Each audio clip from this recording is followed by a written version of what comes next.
আসসালামু আলাইকুম রহমতুল্লাহ। আমরা জামিয়া সরবরার অবস্থান এবারে খারাপ, নিচতলার পানি উঠে গেছে। আমরা এখনো নিচের তলার দাঁড়ির মধ্যে আছি। এইগুলো দাঁড়ির অবস্থা, এই যে মাদ্রাসার অবস্থা। এখনো মুসলধারে বৃষ্টিও। আজকে ঈদের পরের দিন। আমরা তো কালকে গরু কুরবানি করছি।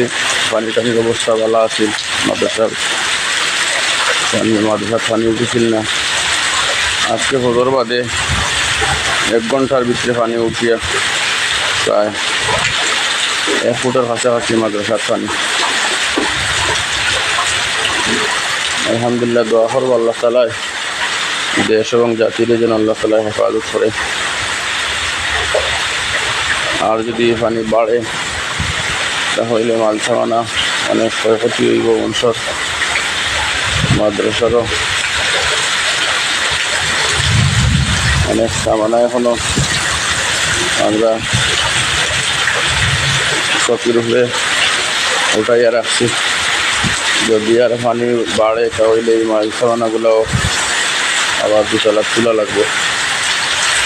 যেমন ফ্রিজ, এটা এখনো নিচতলাত আছে।